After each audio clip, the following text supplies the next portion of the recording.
Reminder, I'd like to formally welcome everybody to yet another Stronger Together presentation. Again, the idea behind these family and parent presentations is it's an opportunity for the university to get to engage with our family and parents. We believe, as the title infers, that Stronger Together, that working with your student and with the families is the best way that we can holistically support your student throughout this journey. And in tonight's session, we're going to basically have a roundtable with some of our current parents and family members who also sit on the Parent Advisory Board. We got to love technology. We had actually planned to have everybody be able to share their screens and actually have an open dialogue back and forth. But unfortunately, the settings in Zoom were locked for us. We could not do that as we were going in. So unfortunately, we're going to be having a lot of the dialogue through the chat. So if you are just joining us again, I strongly encourage you along the bottom of your Zoom panel, you will see a button for chat. If you click on that chat, you'll be able to open up the chat box, which will either be on the left or right side of your screen. And you'll be able to ask any of the questions you may have, concerns you want to share, or just topics you would like the parents and the family members here on our panel, who you're going to get to meet very shortly, to address during this time. Again, we had about 12 questions or topics that were requested to be covered during the RSVP process. You got the opportunity to write those questions in, and we will be addressing those during this presentation. The presentation will go on for about an hour. We'll end right at about 7 o'clock. If we have questions that go a little bit longer into that, we will go ahead and address them, and we'll make sure we follow back up with this group afterwards, make sure you get all your questions answered. And so with that, I'm going to go ahead and introduce our Parent Advisory Board members who will be serving tonight, answer the questions and engage parent to parent, family member to family member. And the first one I see on my screen is Kim. So Kim, if you'd like to introduce yourself. Hi, my name is Kim Tanamachi. I've been on the Parent Advisory Board for several years. My son Noah is a computer science major at NKU. I enjoy serving on the board. It's a great group of people, and I've been in charge of fundraising, which was a lot of fun up until now. With COVID, we can't really do a whole lot, so happy to be on board. Excellent, thank you, Kim. And Julie? Hi everyone, my name is Julie Schleicher-Krabs. My daughter Ashley Schleicher is a business major. She actually recently graduated with her undergraduate degree back in May. She's currently enrolled at Northern Kentucky University as in the master's program, getting her master's in business right now. So I've got experience with both sides of being on the undergrad side and as well as having a graduate student there as well. And I've been an active member of the board for the last 5 years. Perfect. Thank you, Julie. And Julie, if you wouldn't mind too, just turning up your volume just a little bit. We could hear you, but it'd be a little bit better if we had it just a little bit louder. So thank you very much. Next, we got Socorro. Yes, hi. Yes, hi, my name is Socorro. Welcome, parents. I have my son Cedric is a sophomore at NKU, and he, yeah, we're just happy that he's there. Thank you so much. I got Sharon next. Hi, my name's Sharon Hilbrecht. My daughter Emily is a freshman. She is in the honors program and is a BFA student in musical theater. And I am working on the parent board for the first time, and I'm in charge of the Facebook page. So the Talk About It Tuesdays, that's me. Jump on board to the Talk About It Tuesdays and look at our questions when we put them up. And I'm glad you said that. That has been a very popular segment of the Parent Advisory Board, is the opportunity for parents and family members to get to engage in that social media forum. So thank you so much. And I know Tammy is in traffic right now, but if Tammy can hear us and has the opportunity to introduce themselves, we'll turn it over to Tammy. Hello, everyone. I'm not sure if you can hear me or not. I apologize. You're good. You're good, okay, Tammy. Good. I'm sitting in my car in a parking lot right now. My name is Tammy Blevins, and I am just delighted to be able to serve on the Parent Advisory Board this year. And I actually work for the Council on Post-Secondary Education, Gear Up Kentucky. That stands for Gaining Early Awareness for and Readiness for Undergraduate Programs. Specifically in Northern Kentucky, we work with Covington Independent Schools, Bracken County Schools, and Pendleton County Schools, but we are statewide, and we have 4 service regions.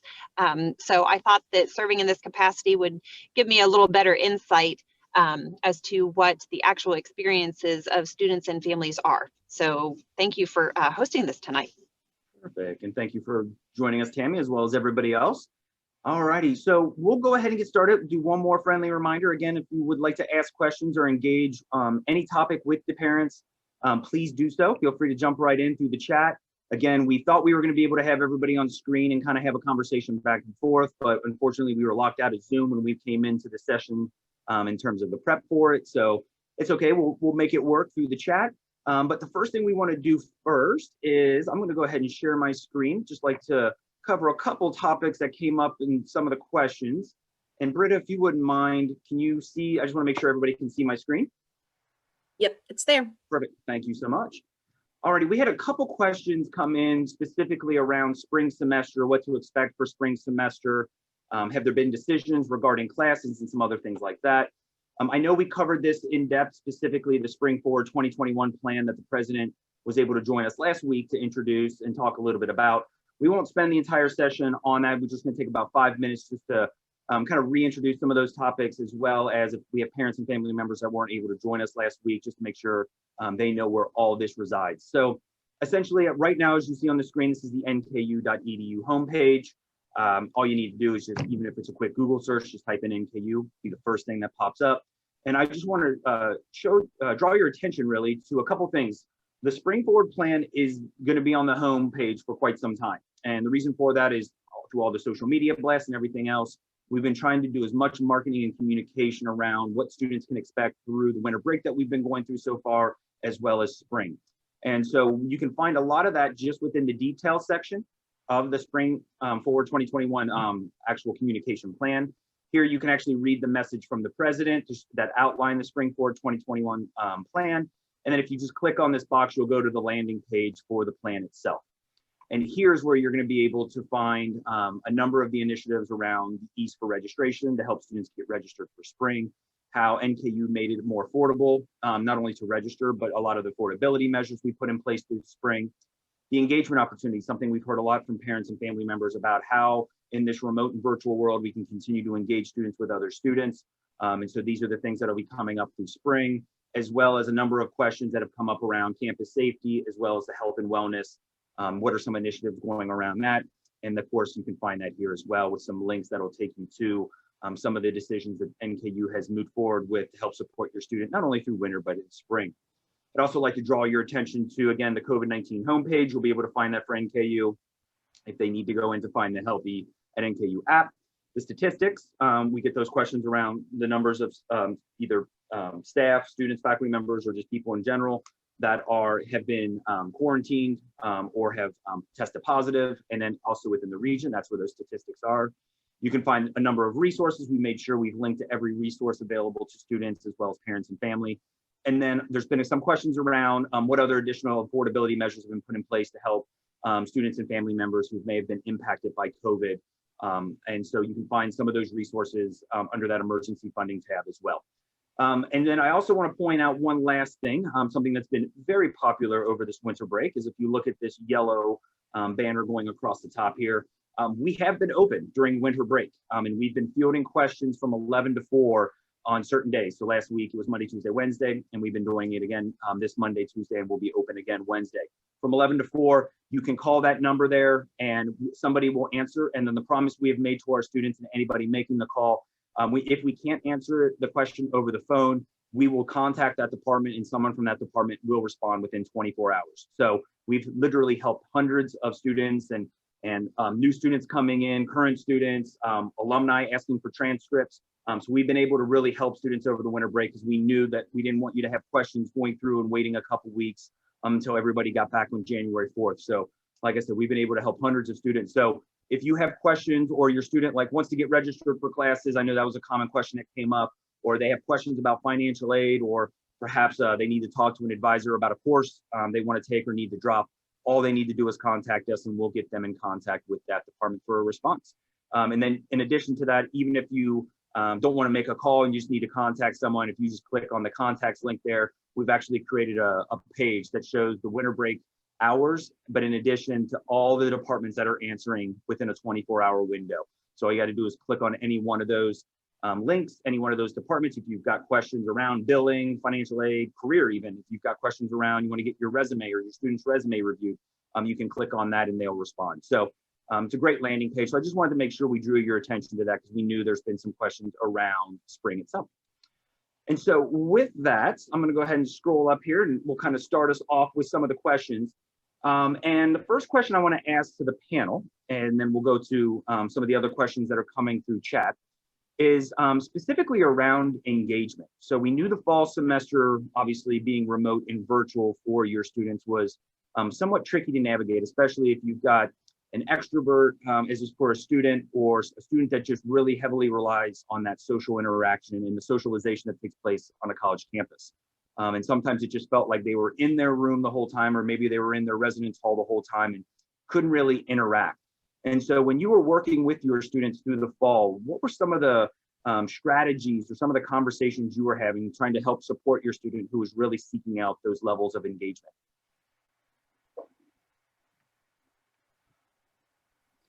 I can tell you what my daughter has done, which I thought was really ingenious, and I wish I could take credit for it, but she came up with it on her own with her roommates. She has 2 roommates, and one of the things I was concerned about her missing out was not that dining hall food is awesome, but the experience of eating in the dining hall with friends is a really powerful experience, I think, for freshmen.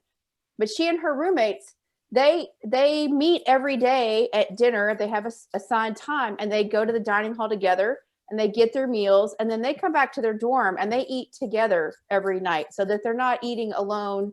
And I think that's a really good strategy for them. And they really like it, and they are committed to having dinner together the majority of the weeks. So that was one of the strategies that she's using right now. Great.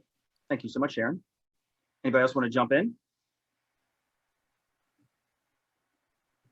One of the things I would also add is I know a lot of students have taken the opportunity, especially if they're commuting in and maybe don't have a lot of in-person classes, or maybe had a whole bunch of asynchronous or synchronous online courses.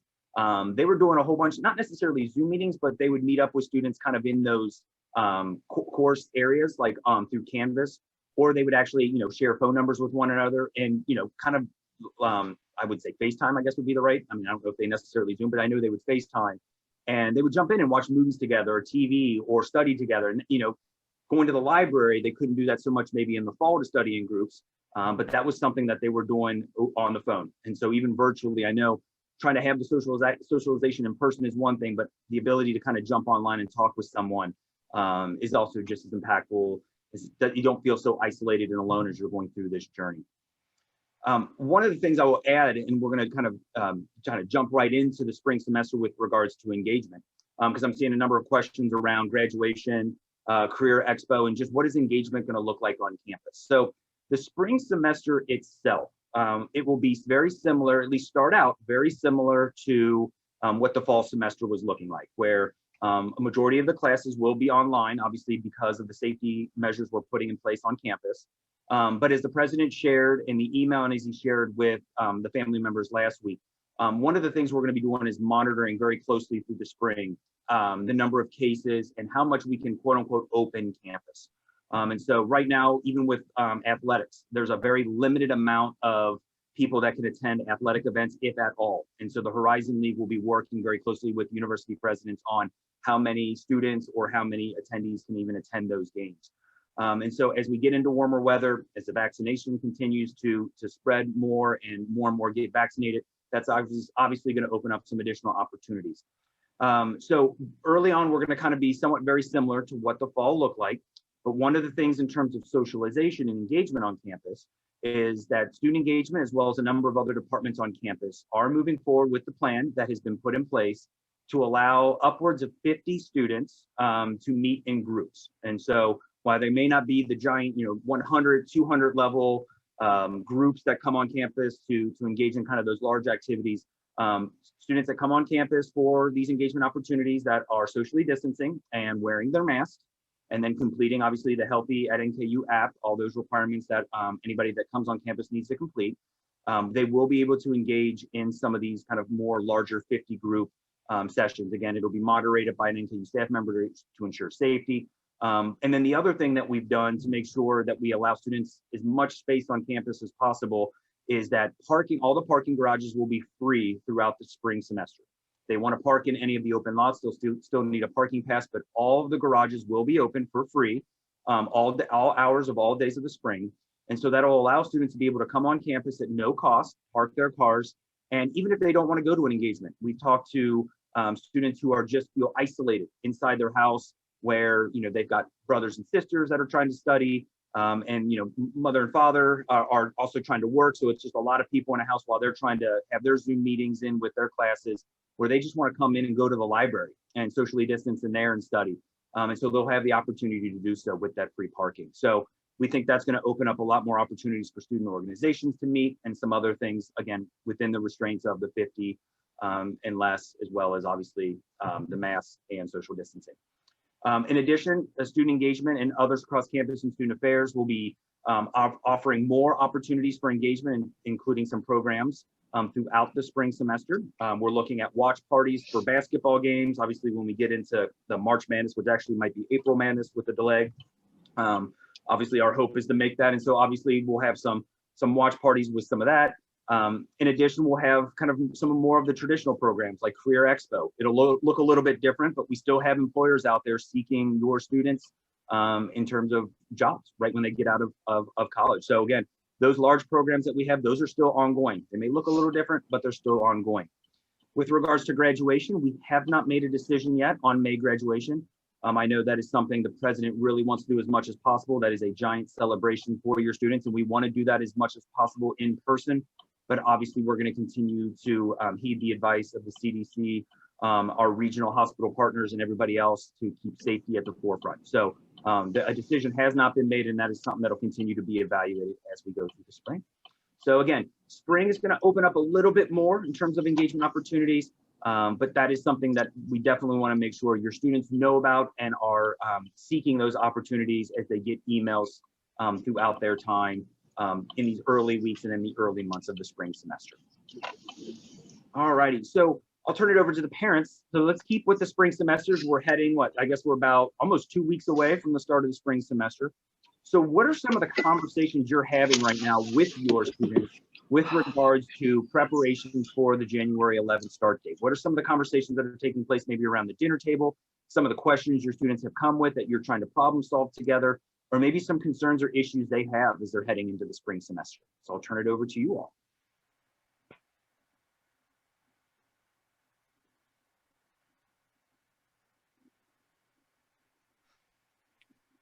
Well, if nobody else will jump in, I'm not afraid to speak up again.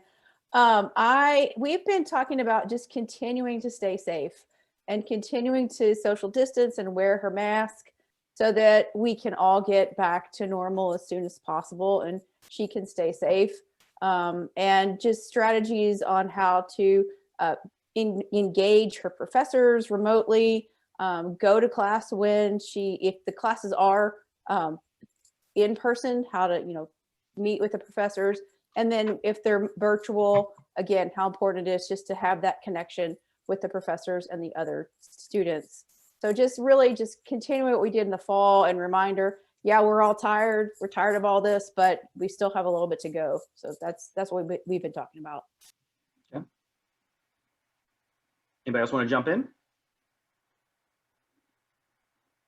Or maybe even some of the things they're excited about for the spring.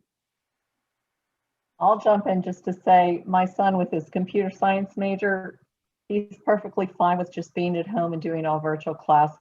So I can't really relate to what it's like on campus right now, and neither can he. He's just keeping in touch virtually. And I think a lot to share, sorry. No, but I think that's actually a really good point. I mean, we do have some students that are just thriving in this kind of online and virtual environment. Whereas others, like I said, from a socialization aspect, are really seeking out kind of more of those traditional college experiences that we know have been a little bit more limited as we've been going through the pandemic. Absolutely. I think with having a grad student now and having gone through she actually was on a 5-year plan because she switched her major 3 times, but I've been with her as being an online student as well as an on-campus student. And she's a very active individual. She was in cheer, she was in dance. So for her now to be stuck here at home, literally as a commuting student, it's been a little bit of an adjustment. One of the things as a grad student, she has had an internship, but that too was here at home. It was an all online type of an internship position at DAV, which is actually right down from NKU. So I think one of the things that as a student being stuck at home, that's normally a commuting student, that's been very beneficial for Ashley was really relying on some of those friendships she had made prior to in other classes and other semesters, and staying in touch with people that were in the activities that she met through, like the Leadership Consortium, different business symposiums, things that she attended, meeting with them outside of class. She'll get on like FaceTime. They'll hold Zoom conferences themselves. So like the other day she was talking with, I think, 4 or 5 girls. They decided just to get together by Zoom. They created their own little Zoom meeting because they were missing each other. And I think that was just something that they're having to adjust as students, not only seeking friendships in class, but outside of class. So making that time to FaceTime, or even if they can go somewhere, I think they're making plans next week to go up and meet at Panera. I mean, I know that sounds like crazy, but I mean, that's one of the few places that are open. They can wear their masks, they can be college students, but just trying to engage with people outside of the school, and making that time to do it. And even asking your kids, you know, I'm as a former educator, I'm in business myself now, and I'm Zooming 3-4 hours a day. I find myself asking her, have you talked to people today? Are you, getting off your computer, even though she's not in class? Are you getting off your phone, getting away from technology and that blue light, and spending some time actually, go outside, even if it's just to take a walk the dog or something like that? Because I think all of our kids, even us as adults, I mean, you probably feel that way too, that sometimes you're in this office looking at this computer a lot. And I mean, as kids, they're used to a little bit more technology. They're used to being that phone is their lifeline. But for us, as parents, we don't want them to rely too heavily on that either. And we want to encourage them to develop their social skills, because that's still going to be needed, even though we are a very digital and technical kind of society now. Yeah. Oh, go ahead, Sharon. One of the things that we are struggling with Emily is when she was in high school, she was involved with a whole lot of clubs and leadership opportunities through school. And there's not a lot of opportunity right now with COVID. And so she's really looking forward to being able to join a club or become part of a group. And that's really one of the things that she's struggled with and is looking forward to having the opportunity to do. Yeah. Yeah, I think there's a few things to unpack there. And I think Julie's hitting it right on the head too with regards, and we're going to talk a little bit about this. Actually, one of the next questions we're going to talk about is kind of the wellness of your student throughout this time. Because again, some students have adjusted really well. Others, maybe had a little bit of a struggle, and other students may seem like they're doing fine, but until we start to engage with them a little bit more, have found out that maybe the fall was a little bit more difficult, or maybe even a little bit easier than they anticipated.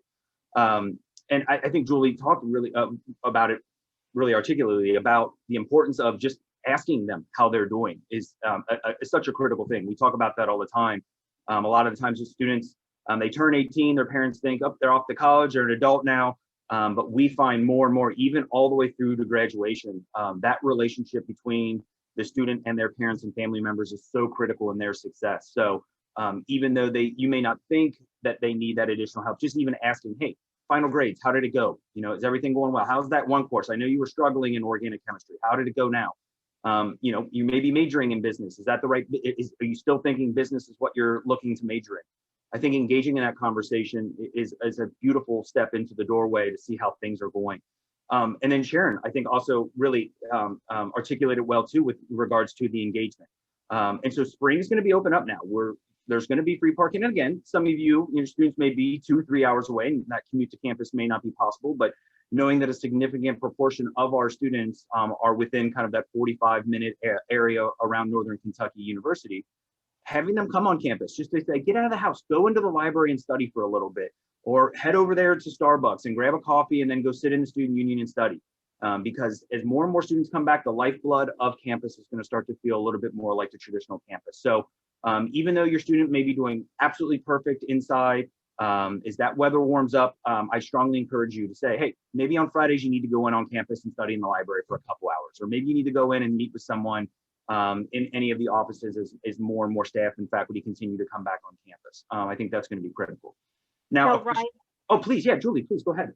I want to inject something. You brought something up that as a parent of a child who switched her major, had 3 different choices, went in with one and picked the third one, that's definitely something that you want to ask your child a lot, especially in times like this where they're online and they're not necessarily talking with other people in that major, or they don't have the opportunity to meet people that are in another field of study.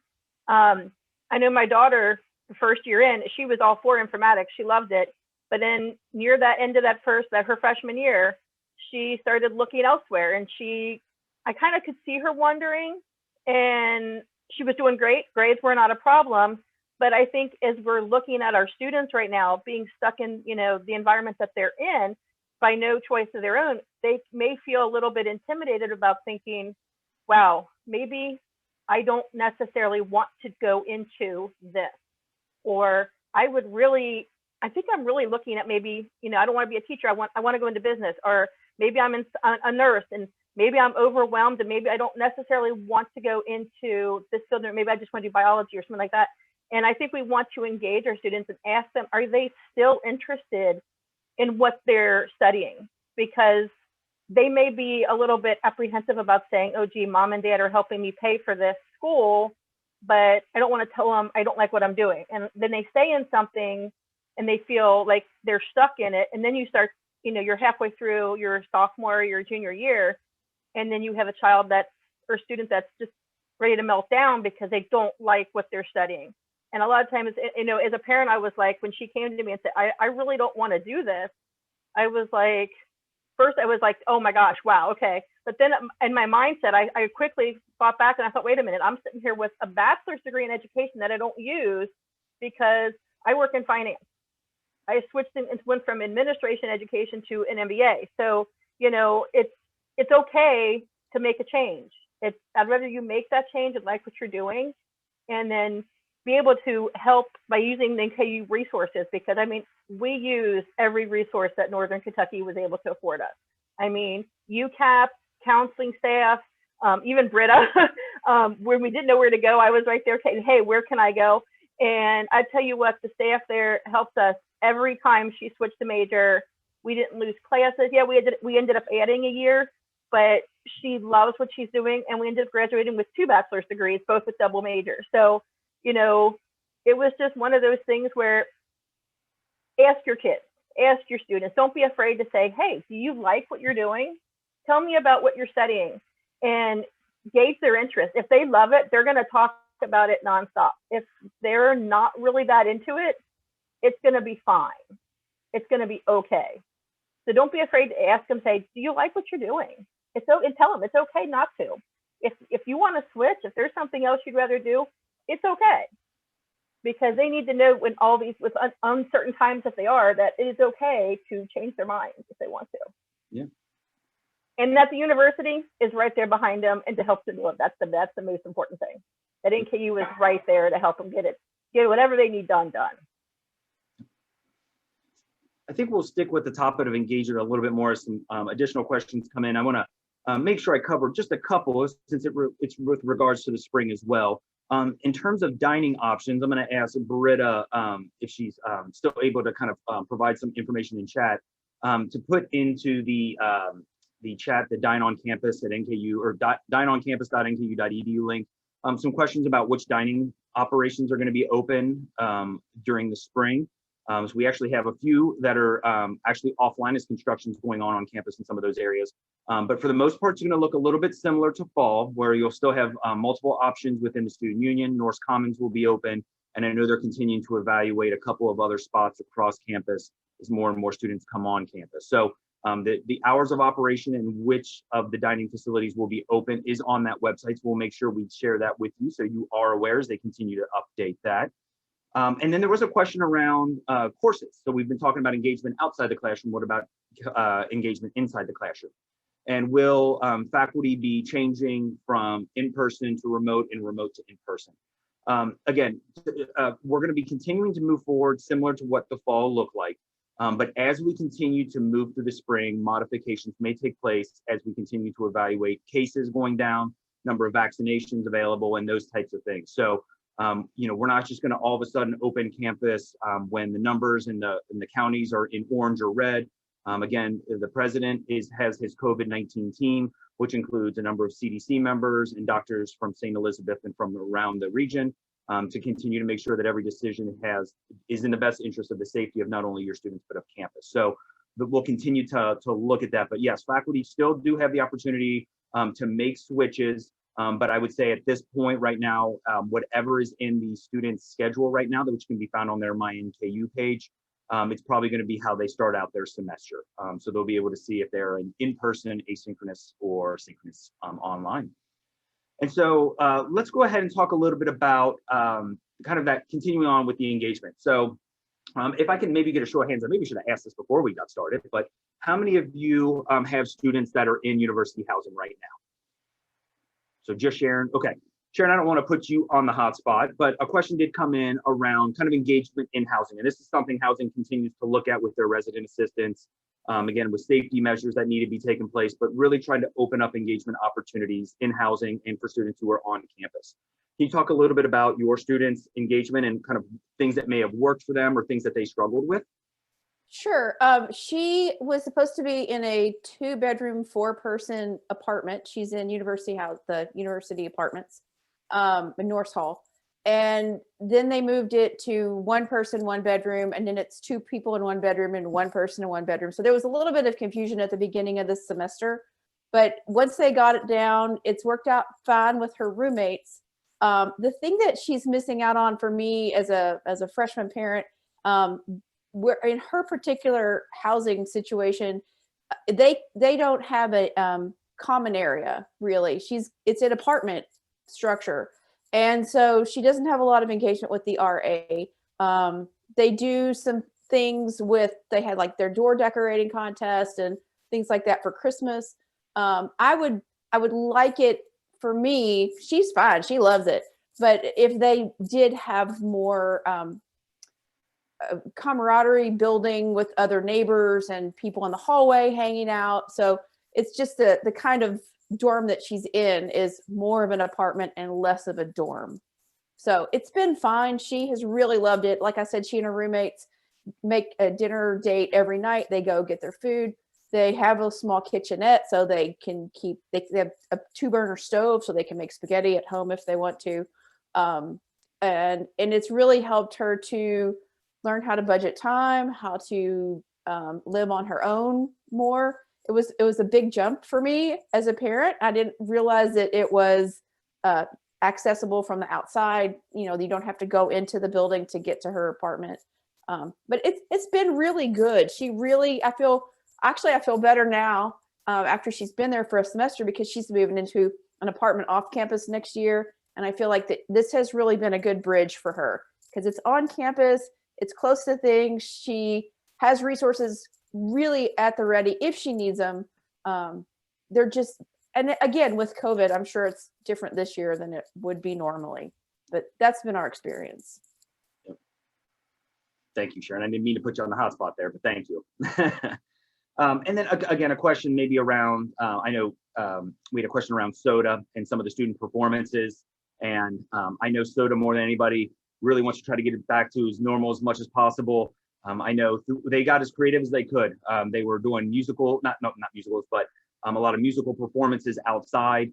We had dance as well as musical performances in our garages because of the acoustics and the ability to spread out. So they were getting as creative as possible, but obviously, especially in your junior and senior year, when you have your performances, missing out on some of those. And again, they're going to do everything they can with regards to the safety measures that are put in place. I can speak to, I have a senior in high school, just came to NKU's campus a couple weeks ago for his tour of SOTA. He's coming in looking at visual arts. And so, you know, one of his big things is being around other artists. He loves that community.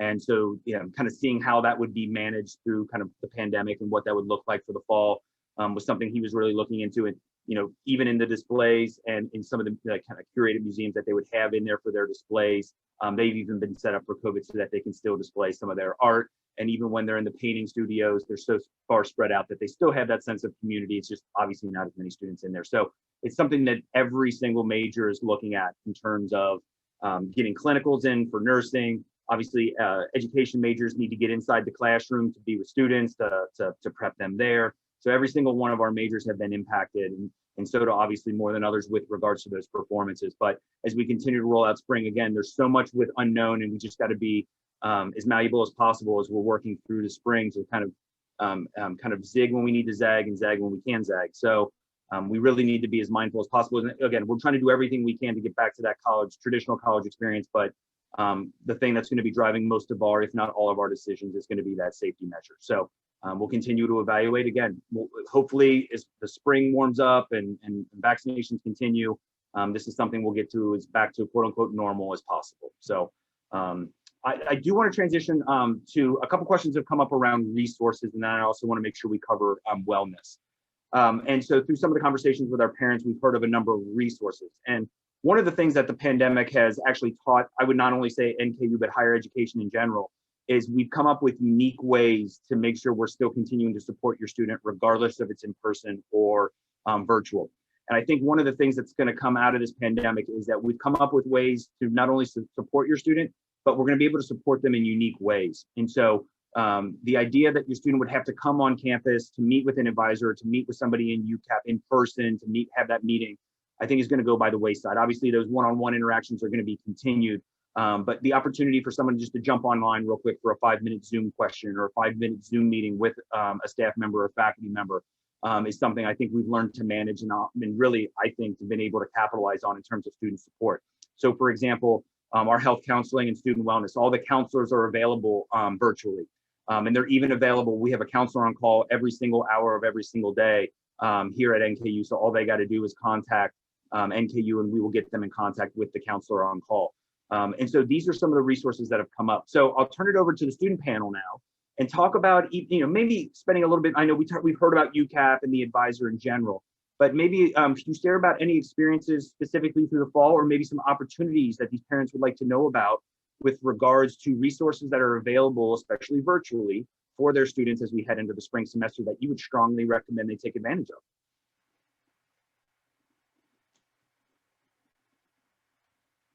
I heard someone say UCAP, and if somebody wants to talk a little bit about that, that's a perfect one, because they are the ideas. If you think about it as a hospital, when you walk into an emergency room, there's kind of that triage center. We learn about what you need right away, and we get you to the right department. That's exactly what UCAP is. So if anybody wants to talk about UCAP and how that benefited their student, that'd be great. Well, my daughter actually utilized UCAP as far as using the free textbooks for every semester. That lending library. Mm-hmm. So it wasn't that she necessarily, it just ended up being that we couldn't find one of the books, and she went in there and asked how she could borrow a book, and they were like, oh, we actually have that book here. And so it just ended up being that almost every semester we saved money by borrowing a book through the UCAP, the lending library that was there. So that was really helpful.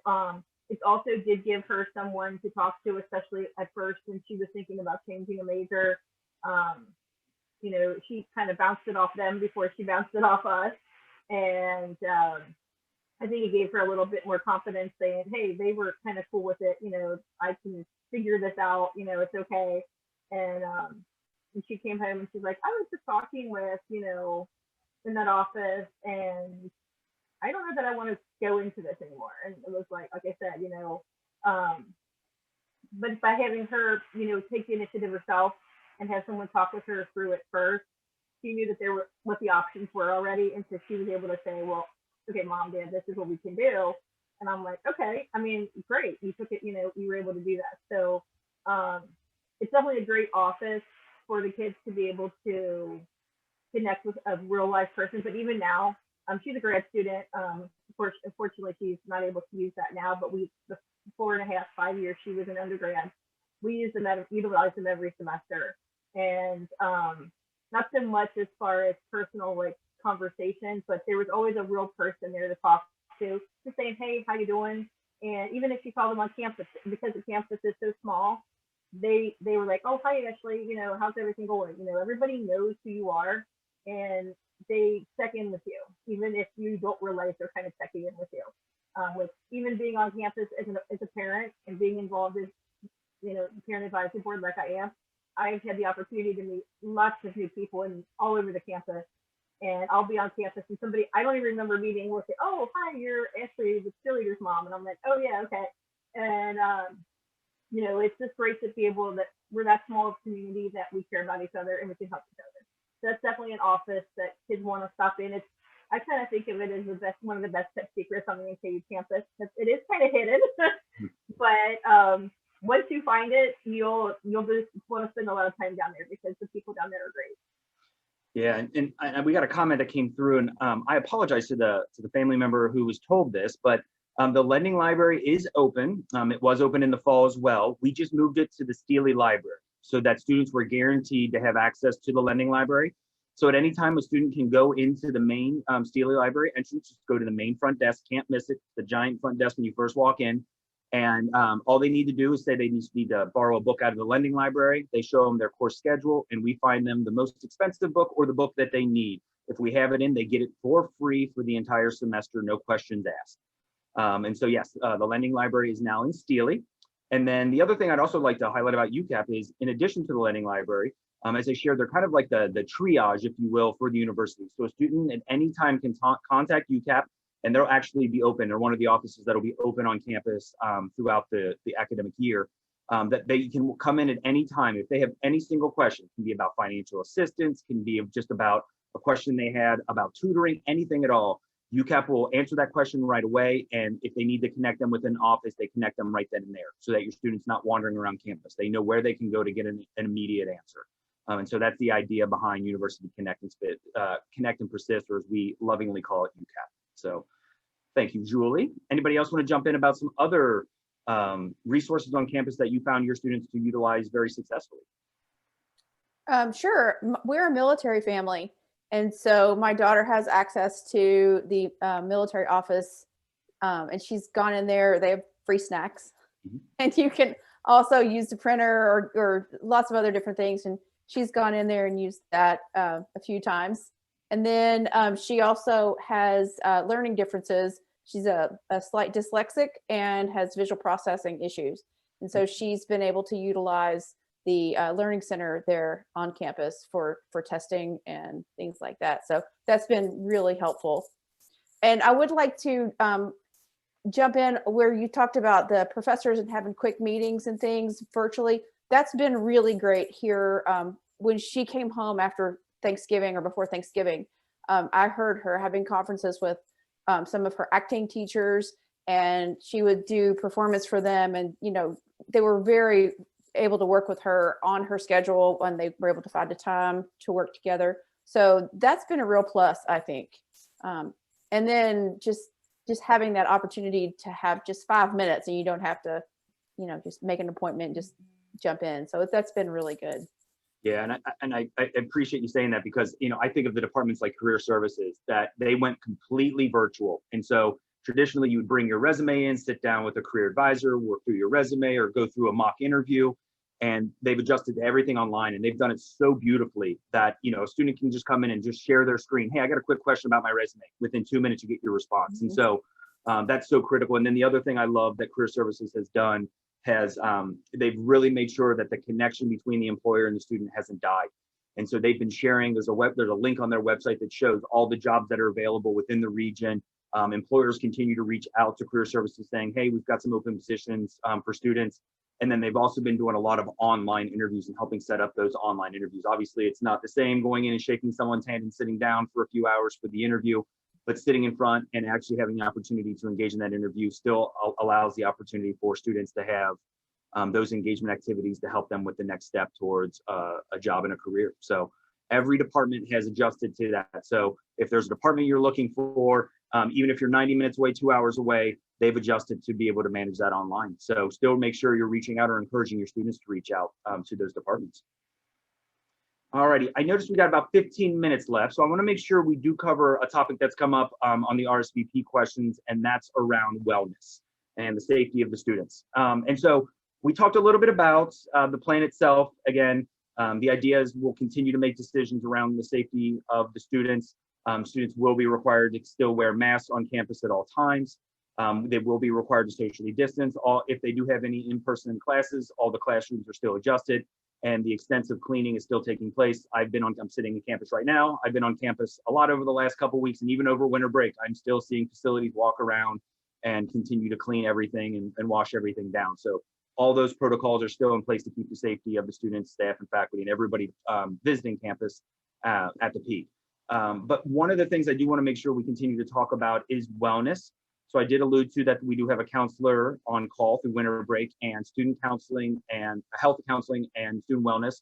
We will still have health practitioners and the nurses on campus through the spring. Counselors will be available primarily virtually because it's just easier to manage virtually than in the conferencing rooms. But you may have some counselors here on campus. Again, all they do is when they call and they make the appointment, they'll have those choices there. But again, we do have the nurse practitioner here to still meet with your students should they have medication or anything else they need to meet with. But I do want to talk a little bit about with our parents here, open it up to some of the concerns around just isolation itself and kind of the mental stability of our students as everyone's trying to navigate being kind of isolated in a room through a class or taking classes for the first time when all through high school you were used to being around 30, 20, 30, 40 students in a class. And then all of a sudden you're thrown into a college classroom that's completely asynchronous or synchronous and trying to manage all that. So can you talk a little bit about maybe some of the conversations you've had or some of the questions or some of the concerns you've seen around your students and helping them manage through kind of this isolation, being virtual all the time, and maybe some ideas or support that you were providing your student to kind of help them through that?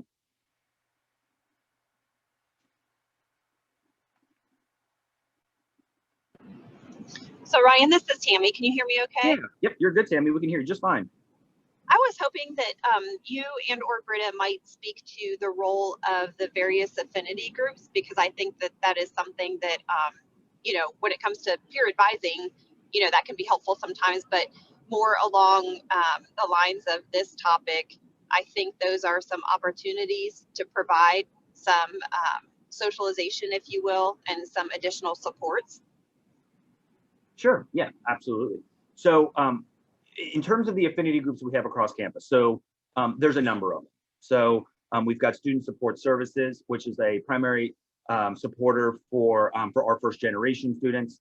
We have our African-American programs and initiatives, as well as our Latino programs and initiatives.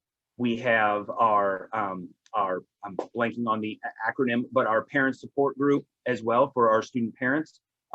Sharon talked about the Veterans Resource Station, which supports our active military student veterans, as well as those that are receiving military benefits, as well as a number of other groups through the student organizations. And so really, and they heard about this through orientation, but our hope is that a student would find themselves attached to at least one affinity group or organization through their time at NKU. I was working with a number of Summer Spark students. Summer Spark is a program right before students can start. At NKU, it's a program they get to engage in. And a number of those Summer Spark students had shared that they were looking at trying to engage more in that esports arena. Esports is obviously this ballooning giant organization that continues to grow. And so we have an esports team, but we also have an esports or student organization. So making that connection. And I'm sure as I'm saying this, Britta's probably already typing it up, but she'll provide the link to the student organization page where they can go in and search for student organizations. So you'll be able to look at the hundreds of organizations that are available on campus. And then we'll also share the calendar of when those students and those groups meet. All the student has to do is just reach out to the primary contact for that student organization. And of course, that student organization will respond back about some engagement opportunities. But yes, even when we're virtual, there are still opportunities for students to reach out to each of these groups within student affairs, within academic affairs.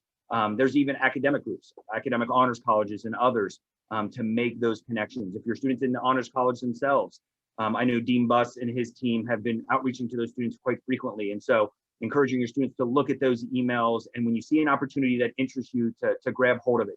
I gave the example, and I'll give this a quick example. This is a true story. Not many people believe me on this. I went to my undergraduate at Indiana University. I was told, hey, you need to join a group as you get kind of like, I was away from home. You need to get into an organization to meet new people. So I thought the grand idea I was going to join, and I did join the IU skydiving team. So I was on the IU skydiving team my first year.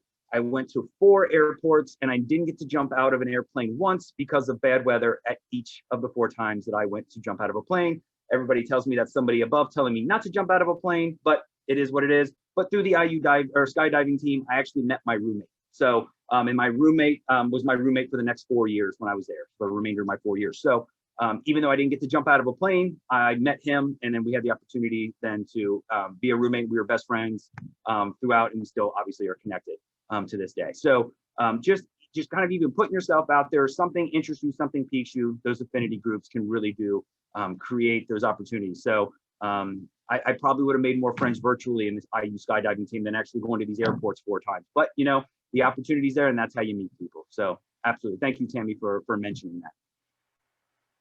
All right, I noticed we had a question around housing. It's a very specific question. I don't know if I have a direct answer, but the question was if classes start to go more in person and opportunities are on campus to get more involved and the opportunity to get on campus more, I should say, could they move into housing halfway through the semester?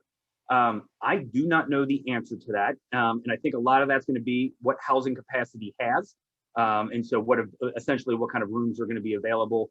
We've got a lot of students that have come in showing interest for housing in the spring. So I just don't know where we are at currently with capacity. Britta, if you want to jump in, I'm sure there are instances where we have students that have come halfway through the semester who might be are interested in joining. But again, that would be a direct question for housing. And we'll make sure we share that link that we can share. Basically, you can contact someone in housing with that direct question. See, Britta's already on top of it. She's already starting to type and put stuff in there. So I greatly appreciate that. All right, we are about 7 or 8 minutes away. I'm going to go through these questions, make sure we've covered everything. I'm going to open it up to Sharon, Julie, Socorro, and Tammy. If anybody has any final comments, words of encouragement, last recommendations, or strategies you'd like to share with the family and parents, please, I'll give you the floor right now to do so.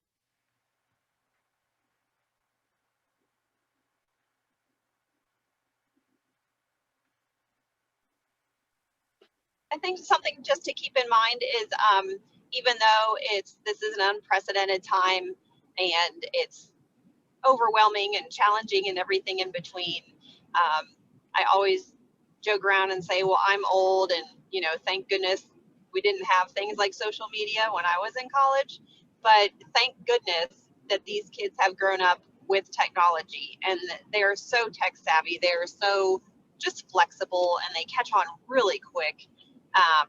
So I think that's something that from a parent's perspective, I think can sometimes provide a certain level of reassurance that, they're not going in totally blind, like one of us might be if we had to, make the switch. So I just wanted to add that.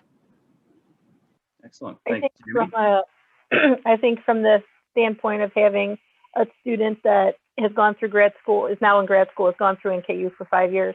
One of the things as a parent that it's going to depend on the relationship you have with your child. But one of the things my daughter and I established early on was that I would always have access as her parent, because of course I was paying for school, to access her accounts, see her grades, be able to log into my NKU, into her NKU. So that allowed me to be able to see what she was doing in school, see the grades that she was receiving.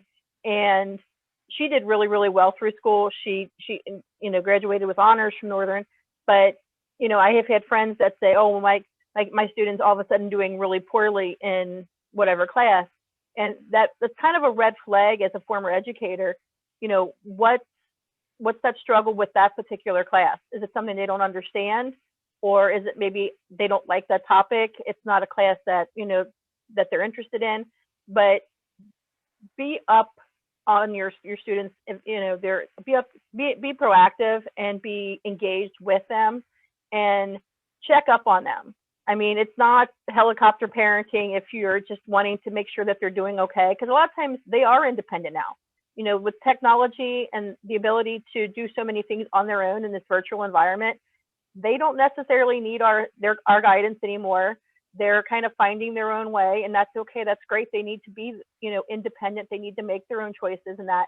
But as parents, we also need to make sure that they're okay in this environment. And so if you're seeing them doing really well in a lot of classes, but not in something else, check in on them. Say, hey, have you been, what's going on with this class? Is there something you want to talk to me about? you know, don't be judgmental. I know that's sometimes very hard to, you know, try to raise all these questions, but let them tell you what's going on. Ask them to be more descriptive towards you and to explain to you what, you know, they're experiencing, what they're feeling, because they're probably experiencing a lot of the same things we're experiencing here in the same environment. I mean, if you would have told me last year at this time I'd be, you know, running my business at home from Zoom, I would have been like, yeah, right, no way. But now I am. And so it's totally a different concept of where I was in April to where I am now. I know how to use this technology. You know, some of them do, some of them don't. Some still are like, wait a minute, I was on campus all last year. So this still is new to a lot of kids.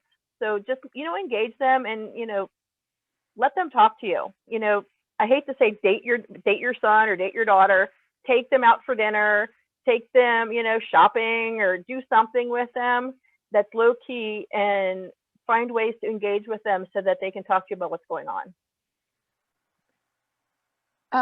For me, It's important.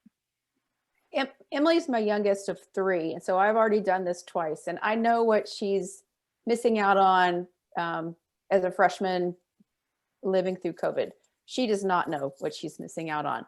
So she's rolling with it, which has been really good. It was hard for me to let her go off to school in such uncertain times, but we have found that the professors have been so awesome. They've been willing to help and willing to work with her. If she has had a problem, she's not been afraid to reach out, and they've been really, really supportive. And that's really helped me feel better about her being gone during such a scary time for me. And I just think, you know, she's learning, her friends are learning, they're all learning how to live in a different way. And it's not better or worse, it's just different. And so they're technology natives, and they're just rolling with it. And I think it may be harder for us than it is for them. So that's been our experience this semester. I will concur that the advisors and the teachers are going above and beyond to work with all students. Yeah, they for really sure. are making an effort. Any final thoughts before we say a couple other things and wrap it up? I said this on the last call, but I want to make sure and say it on this one as well. NKU is just one of the most responsive teams as a whole that you can find as a parent who's you know, sending your student to college, whether that is in person or virtually. So I can't say enough good things about, you know, if you do have a question, if your student has a question, just ask the question, just reach out, and I guarantee they will get back to you. Not only is it, you know, customer service oriented, if folks want to describe it that way, but it's warm, it's friendly, and it's caring. So I genuinely feel that it's important for parents to know that, you know, whether your decision's already made or you're still contemplating or whatever it might be. I just feel very strongly about that. Thank you, Tammy. Okay. Well, the final thing I will say is, again, if you have questions, obviously classes start on January 11th. The university is open in full starting next Monday on January 4th. And as I shared earlier, we still have phone hours from 11 to 4. So if you have any questions, especially as we've been talking about with advisors, there was a couple questions that came through the RSVP that I wanted to make sure we ended on. If your student's not registered, or if your student wants to change classes, can they still work with an advisor? Again, on that winter break homepage, we showed you where they can contact their advisor, or all they got to do is call us tomorrow and we'll get them in connection with that advisor. But yes, we are here to make sure that before they start on January 11th, that your student is ready to go with classes. So please don't hesitate to call the university or contact someone. Again, we can work with you virtually. We can work with you through Zoom. We can work with you through email. We just want to make sure all the students are ready and all your questions are answered before we start on January 11th. And so with that, I would like to thank Britta for being in the background, making sure everything runs as smoothly as it always does, and is helping with moderating chat and getting everything shared there. I'm not going to let her off the hook yet. She knows I'm going to ask for one last plug from her. But before we do that, I also want to make sure we thank all the parents and family members who joined us from the Parent Advisory Board. for taking some time on your Tuesday evening, probably away from dinner and from family and friends as well, to meet with our family members and our parents to help answer any questions that they may have and to share your experiences. I know sometimes being put on the spot like that can always be a little bit tricky, but we sincerely thank you for your time and your dedication, not only to your students, but to the university as a whole. And of course, Britta, I always want to make sure I give you the last word to plug the parent listserv and the parent advisory board. So I'm going to turn it over to Britta. Sure. So if you have not found us on Facebook, the link has been posted in the chat to join the NKU Parents Association Facebook page, where Sharon does a really great job of facilitating those Talk About It Tuesday conversations, and we share pertinent information that hopefully you will find beneficial. You can also join the Parents Association listserv by emailing parents@nku.edu with the word subscribe in the subject line, and we'll make sure that you're on that list and that you're receiving our monthly newsletters. Questions that came through tonight that we were unable to answer, specifically the question about housing and entering into a housing contract mid-semester, we will reach out and get those answers to you. And then early next week, we'll send out that information as well as a link to the recording of tonight's program. All righty, and thank you, Britta. And then of course, last but not least, the session we did tonight is called Stronger Together. And the reason for that is because of the amazing dedication to you who attended tonight, the parents and family members. Again, this journey through college is not one that we want our students to take alone. We do that as a community together. And that community, of course, includes all our parents and family members who join us throughout this entire journey. So we want to thank all of you for taking your time tonight to listen in on what these parents had to say and to hopefully have your questions answered so that you're better able to support your student. And just as we tell your students, if you have any questions at any time, please don't ever hesitate to contact us or let us know. We want to make sure we're here to support you as well. And so with that, we want to thank everybody. Enjoy the new year, and we'll see everybody in 2021. Thank you again, everybody. Take care.